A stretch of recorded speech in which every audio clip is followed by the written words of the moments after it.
الحمد لله الذي رفع السماء بقدرته ومد الأرض بكماله وبعث الأنبياء بمعرفته.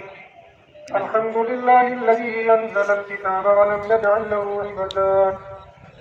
تبارك الذي نزل الفرقان على عبده ليكون للعالمين نذيرا. بھائیو، بزرگوں، دوستوں، میرے ہم سفر نوجوان ساتھیوں، تمام تعریف اس خالق السماوات والارض کے لیے ہے جس نے مجھے اور آپ کو رمضان المبارک کا بابرکت مہینہ عطا کیا۔ اس مبارک مہینے کے اندر روزہ، تراویح، تلاوت اور دیگر نیک کام کرنے کی توفیق عطا فرمائی۔ بندہ جو بھی نیکی کرتا ہے وہ بات فضل الہی سے کرتا ہے۔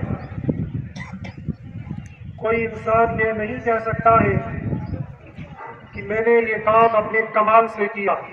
اگر ہم نے روزہ رکھا، رات کو دن بھر کے تھکے ہارے ہو کر 20 رکعت تراویح پڑھنے کے لیے قرآن کریم کو سنا، اور وہ قرآن کا ترجمہ جس کی تفسیر، جس کا مطلب ہمیں سمجھ نہیں آتا تھا، لیکن اس کے باوجود ہم کھڑے رہے صرف اور صرف محبت الہی میں۔ اس کھڑے ہونے پر درخت اور دنیا میں کسی نے کوئی اجرت اور معاوضہ نہ دیا اور نہ دے گا، لیکن ہمیں یہ سارے کام کرنے پر اللہ وحدہ لا شریک کی ذات عالی سے 100% امید ہے کہ ہمیں اس کا بہترین اجر اور بہترین بدل ملنے والا ہے، اس لیے کہ وہ زبان اور رضا الہی سے اور حکم الہی سے بولتی تھی۔ وما ينطق عن الهوى ان هو الا وحی یوحی۔ سرور کونین محمد عربی صلی اللہ علیہ وسلم جو کچھ بولتے تھے وہ منشا الہی اور حکم خداوندی سے بولتے تھے۔ سرکار دو عالم صلی اللہ علیہ وسلم کی زبان مبارک سے نکلے ہوئے الفاظ للصائم فرحتان، روزے داروں کے لیے دو خوشیاں ہیں۔ فرحت عند فطری، ایک خوشی افطار کے وقت، ایک افطار وہ ہے جو روزانہ شام کو غروب آفتاب کے بعد میں اور آپ کیا کرتے تھے۔ ایک خوشی اس وقت ملتی تھی، ایک ظاہری خوشی وہ تھی کہ دن بھر روزہ رکھا ہے اور اس وقت افطار کرنا ہے۔ حضرت نبی کریم صلی اللہ علیہ وسلم نے فرمایا افطار کے وقت میں بندہ جو دعا مانگتا ہے اللہ اس دعا کو قبول کرتے ہیں۔ ایک خوشی تو ہمیں وہ ہوتی تھی۔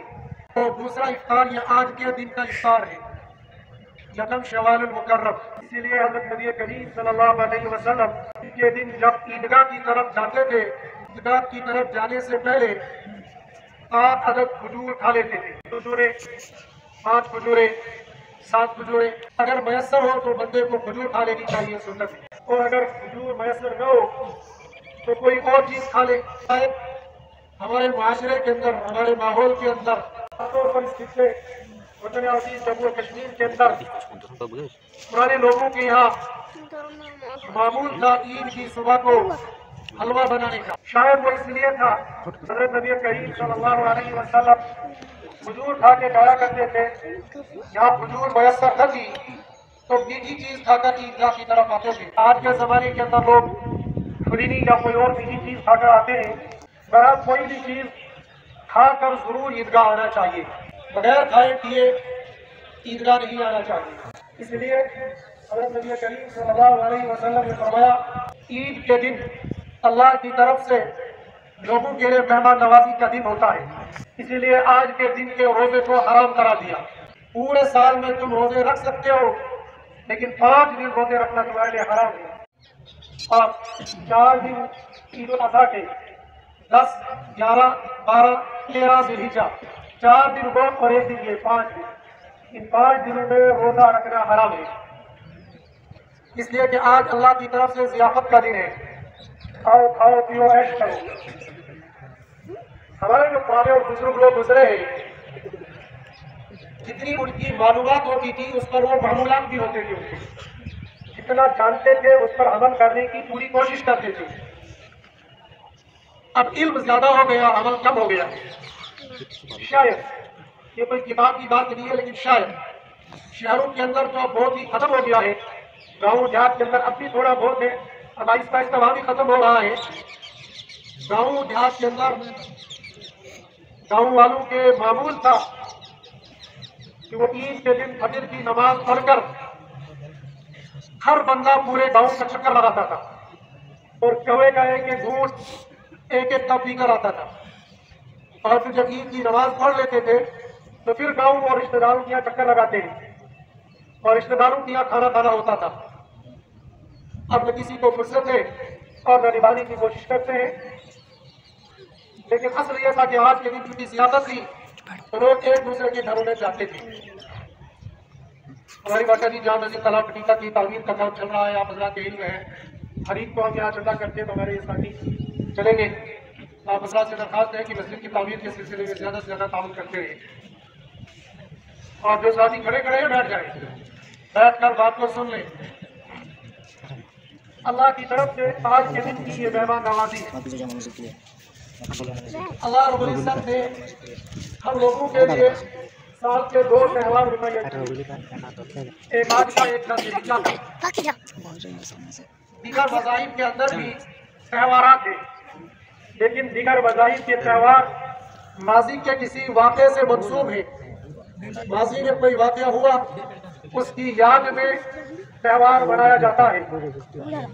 مذہب اسلام کے اندر ماضی کے اندر بے شمار بڑے بڑے واقعات ہوئے، اور اتنے بڑے واقعے ہوئے کہ تاریخ کے اندر اتنا بڑا واقعہ اس سے پہلے کبھی نہیں ہوا کہ تمام انبیاء علیہ السلام کے امام حضرت نبی کریم صلی اللہ علیہ وسلم پیدا ہوئے، لیکن آپ کی پیدائش کے دن کو اللہ سبحانہ و تعالیٰ یا حضرت نبی کریم صلی اللہ علیہ وسلم نے تہوار کا دن متعین نہیں کیا۔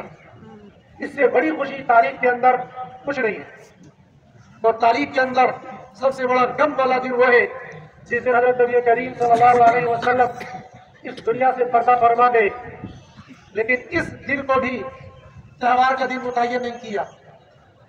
اسلام غالب آ گیا، مکہ فتح ہو گیا، فتح مکہ کے دن کو بھی تہوار کا دن متعین نہیں کیا۔ بدر کا میدان تھا، رمضان المبارک کی 17 تاریخ تھی، مسلمانوں کی تعداد صرف 313 تھی، ساز و سامان سے بالکل خالی تھے اور مد مقابل ہر اعتبار سے لیس تھا۔ اس کے باوجود مسلمانوں کو فتح مبین مل گئی، مگر اسلام نے اس دن کو بھی تہوار کا دن متعین نہیں کیا، اس لیے کہ یہ ماضی کا دن ہے۔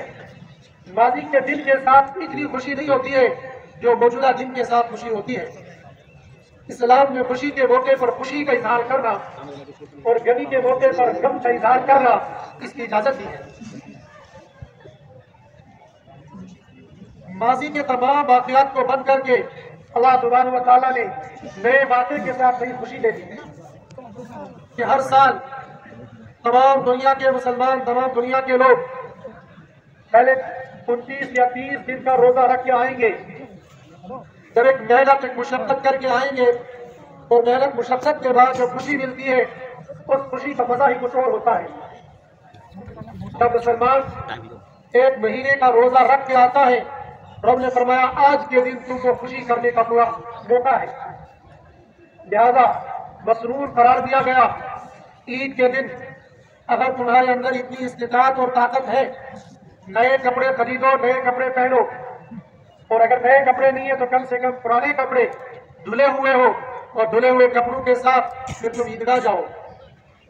اپنی خوشی کے اظہار کے لیے جائز طریقہ جتنا بھی تم سے ہو سکے اس کا اظہار کرو، لیکن خوشی کے موقع پر اللہ اور اس کے رسول کی نافرمانی کرنے کی اجازت بالکل نہیں ہے۔ بلکہ خوشی ہو یا غمی، دونوں موقعوں پر شریعت نے کہا کہ تمہیں خلاف شریعت کام کرنا تو دور کی بات ہے، تمہیں مزید اللہ کے حکم کو اور پورا کرنا ہے۔ خوشی کا دن آئے تو روزانہ تم کو 5 وقت کی نمازیں پڑھنی ہے، لیکن خوشی کے موقع کے دن تم کو 6 نمازیں پڑھنی ہے۔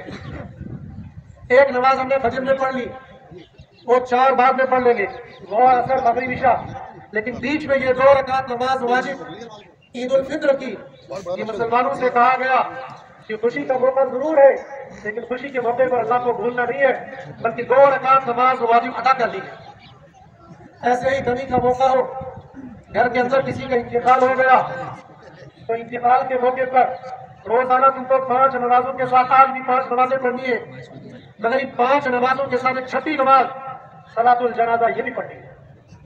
معلوم کیا ہو گیا کہ شریعت نے کسی بھی حال میں، کسی بھی جگہ پر، کسی بھی موقع پر شریعت کو پامال کرنے کی اجازت نہیں دی ہے۔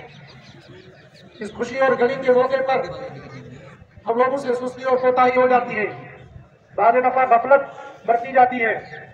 خوشی کے موقع پر ہم لوگ عید کی نماز پڑھنے کے بعد پورے رمضان الحمدللہ جوان بوڑھا بچہ سب نے روزے رکھے، محنتیں کی، بے شمار جوانوں نے ایک مرتبہ نہیں کئی مرتبہ قرآن کریم مکمل پڑھ لیا، کئی نوافل پڑھے۔ الحمدللہ ثم الحمدللہ یہ جو رات گزر گئی، جس رات کو شریعت نے کہا لیلۃ الجائزہ، بدلے والی رات، شب قدر کی طرح آج کی رات میں بھی اس مجمع میں سے بھی بے شمار لوگوں نے اس رات کو عبادت میں گزار دیا ہوگا، نوافل میں گزار دیا ہوگا، تلاوت میں، دعا میں، مراقبے میں، ذکر و اذکار میں، صلاۃ و سلام کے پڑھنے میں۔ غرض یہ ہے کہ بے شمار جوانوں نے بھی اور بزرگوں نے بھی اس رات کو بھی عبادت میں گزارا ہوگا۔ اس سے پہلے پورے عشرے کی 7 راتوں میں تو اکثر لوگ جاگے ہوں گے، لیکن عید کا چاند ظاہر ہونے کے فوراً بعد چونکہ شیطان آج تک بند تھا، آج کھل گیا، تو شیطان ہم پر اٹیک کر لیتا ہے۔ کل تک ہم لوگوں نے 5 وقت نماز ہی کی پابندی نہیں کی، بلکہ الحمدللہ تکبیر اولیٰ کی پابندی کی۔ اور حدیث کے اندر وہ جو آتا ہے کہ جو بندہ 40 دن تک تکبیر اولیٰ کے ساتھ نماز پڑھے گا، اللہ پاک اس کو وہ انعام دیتے ہیں۔ ہمارے بے شمار ساتھی اور بہت سارے نوجوان بھی اس بات کی کوشش کرتے ہیں کہ پورے سال کو تکبیر اولیٰ کی پابندی نہیں ہو پاتی ہے، رمضان المبارک کا مبارک مہینہ اور کچھ دن پہلے کچھ دن بعد ملا کر 40 دن تکبیر اولیٰ کے ساتھ نماز پڑھنے کی کوشش کرتے ہیں۔ مگر چونکہ آج جب شیطان کھل گیا ہے، نفس کھل گیا ہے، تو کبھی کبھی سستی ہو جاتی ہے۔ چاند رات کے اندر بے شمار مسلمان خواتین سے یہ غلطی ہو جاتی ہے، وہ مہندیاں لگانے کے لیے گھر سے باہر جاتی ہیں۔ مسلمان مرد اور عورت سنو، مسلمان خاتون کو، مسلمان عورت کو قرآن نے حکم دے دیا، یا ایھا النبی قل لازواجک وبناتک ونساء المؤمنین یدنین علیہن من جلابیبہن۔ جس کا مفہوم اور مطلب یہ ہے کہ پردے کا حکم نازل ہو گیا، تو پردے میں صرف چہرہ چھپانا نہیں، بلکہ پردے میں عورت کا پورا بدن چھپانا داخل ہے۔ ہماری وہ بہنیں، ہماری وہ بیٹیاں جو مہندی لگانے کے لیے بیوٹی پارلر میں چلی جاتی ہیں، مفسرین نے تو سورہ نور کی استحسان والی آیت کے اندر لکھا ہے کہ مسلمان عورتوں کو غیر ایمان والی عورتوں سے بھی پردہ ہے۔ جب غیر ایمان والی وہ عورتوں سے پردہ ہے تو پھر مردوں کے سامنے اپنے ہاتھ کو پھیلانے کی اجازت کیسے مل سکتی ہے؟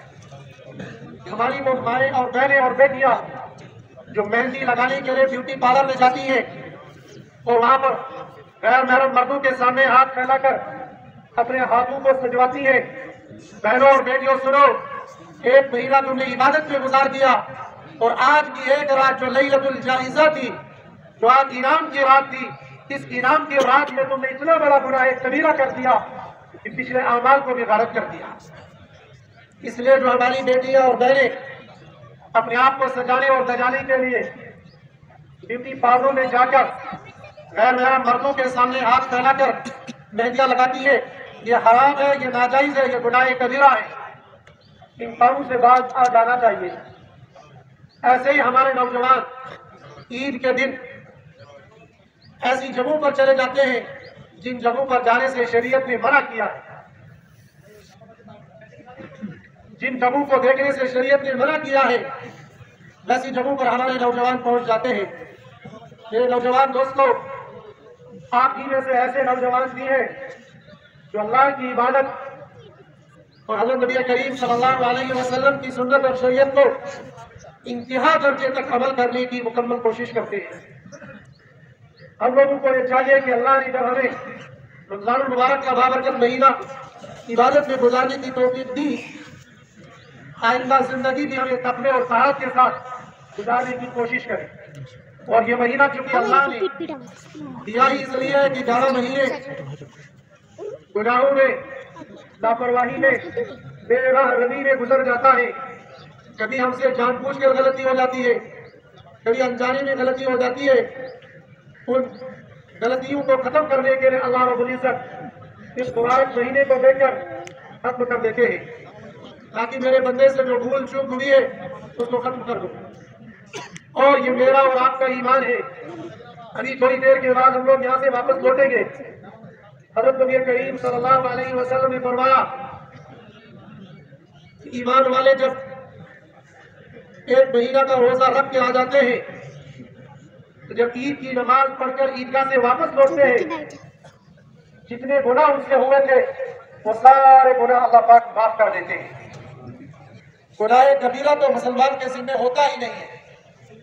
اول تو مسلمان سے گناہ کبیرہ سرزد ہو جانا یہی بہت مشکل ہے، لیکن اگر کبھی گناہ کبیرہ سرزد ہو جائے تو فوراً مسلمان اس سے توبہ کر لیتا ہے اور توبہ کر لینا چاہیے. ہم لوگوں کو یہ عادت بنانی چاہیے کہ رات کو سونے سے پہلے عشاء کی نماز کے بعد 2 رکعت نماز صلاۃ التوبہ ضرور پڑھ لیا کریں تاکہ دن بھر اگر کوئی گناہ کبیرہ ہو گیا ہے وہ معاف ہو جائے. اس لیے کہ زندگی کا کوئی بھروسہ نہیں ہے. جس کی زندگی کی شام کب ہو جائے اور کہاں ہو جائے معلوم نہیں ہے. اس لیے ہر دن گناہ کبیرہ سے ہمیشہ توبہ کر لینی چاہیے. باقی گناہ صغیرہ ہو جانا یہ تو بشریت ہے. گناہ کبیرہ چلتے پھرتے اٹھتے بیٹھتے ہو جاتا ہے. اس کے لیے اللہ رب العزت نے بے شمار اعمال رکھے ہیں جو اعمال کے نتیجے میں میرے اور آپ کے گناہ معاف ہو جاتے ہیں.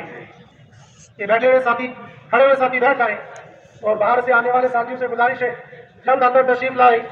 صرف 7 منٹ باقی ہے، ٹھیک 8:15 بجے انشاءاللہ نماز کھڑی ہو جائے گی. اس لیے باہر سے آنے والے ساتھی جلدی اندر آ جائے. میرا اور آپ کا یہ ایمان ہے اور اس پر یقین ہونا چاہیے کہ حضرت نبی کریم صلی اللہ علیہ وسلم نے جو کچھ فرمایا ہے وہ 100% صحیح ہے. لیکن ہمیں اس کا یقین رکھنا چاہیے، گھمنڈ نہیں، تکبر نہیں. اللہ کی ذات سے امید رکھنی چاہیے، اپنے اعمال پر گھمنڈ اور بھروسہ نہیں. میں یہ سمجھوں کہ میں نے تو روزے رکھے ہیں، میں نے تو اتنی تلاوت کی ہے، اتنی تسبیحاں پڑھی ہے، لہٰذا میرے اعمال کی وجہ سے میری بخشش ہو جائے گی. یہ غلط ہے. اور یہ نہیں کہہ لینا کہ مجھ جیسا گنہگار بندہ میری کام مغفرت ہو سکتی ہے، یہ بھی غلط ہے. اپنے اعمال پر بھروسہ نہیں اور اللہ کی رحمت سے نا امیدی نہیں. اپنے طرف سے اعمال کو کرتے رہنا اور اللہ کی ذات عالی سے امید رکھ لینا. اللہ کی ذات وہ کریم ذات ہے، وہ رحیم ذات ہے. رحمت حق بہانہ بھی جو ہے، اللہ کی رحمت تو معاف کرنے کے لیے بہانے ڈھونڈتی ہے. اور مجھے اور آپ کو یہ معلوم نہیں ہوتا ہے کہ اللہ پاک کس کی برکت سے اور کس کی دعا سے، کس کی آمین سے ہم سب کے گناہ معاف ہو جائیں گے. ایک مشہور قصہ ہے، 6 لاکھ لوگوں نے حج کیا. ایک اللہ والے کو آواز آئی کہ اس سال 6 لاکھ لوگوں نے حج کیا لیکن صرف 6 بندوں کا حج قبول ہو گیا. یہ بندہ رونے لگا، یہ کیا ہو گیا؟ اس کا مطلب تو باقی سارے لوگوں کا حج ضائع ہو گیا. دوسری آواز آئی، قبول تو صرف 6 کا ہوا لیکن ان 6 کی برکت سے اللہ پاک نے سب کا حج قبول کر دیا. تو میرے اور آپ کے اعمال کیسے ہوتے ہیں وہ تو میں اور آپ جانتے ہیں، لیکن بندے کا کام ہوتا ہے حاضری دینا. بندے کا کام ہوتا ہے کوشش کر لینا. قبول تو اللہ کے ہاتھ میں ہے. قبول اللہ پاک چاہیں گے کر لیں گے، نہیں چاہیں گے تو بڑے بڑے لوگوں کے اعمال بھی قبول نہیں ہوں گے. اس لیے ہمیں اللہ کی ذات سے امید رکھنی ہے. انشاءاللہ ابھی ہم لوگ واپس جائیں گے تو بخشے ہوئے بخشائے واپس جا رہے ہوں گے. لیکن گزارش یہ ہے کہ جیسے آج تک ہماری مسجدیں نمازیوں سے بھری ہوئی تھی، الحمدللہ کثرت سے تلاوت ہوتی تھی، ذکر ہوتا تھا، مراقبے ہوتے تھے، تہجد کی پابندیاں ہوتی تھی، وہ تمام اعمال کرنے کی کوشش کرتے ہیں. اور آخری گزارش یہ کہ روزے داروں پر اللہ رب العزت نے صدقۃ الفطر واجب کیا ہے. وعلی الذین یطیقونہ فدیۃ طعام مسکین. جو لوگ روزے کی طاقت رکھتے ہیں، روزہ رکھنے کی طاقت رکھتے ہیں، ان کے اوپر مسکینوں کو صدقہ کرنا واجب کرا دیا، جس کو ہم صدقۃ الفطر کہتے ہیں۔ یہ صدقۃ الفطر عید کی نماز ادا کرنے سے پہلے ادا کر دینا ضروری ہوتا ہے، لیکن اگر ابھی تک صدقۃ الفطر ادا نہ کیا ہو تو فوراً صدقۃ الفطر ادا کر دینا چاہیے۔ صدقۃ الفطر کے لیے حضرت نبی کریم صلی اللہ علیہ وسلم نے 4 چیزوں کو متعین کیا ہے: کشمش، کھجور، جو اور گھیو۔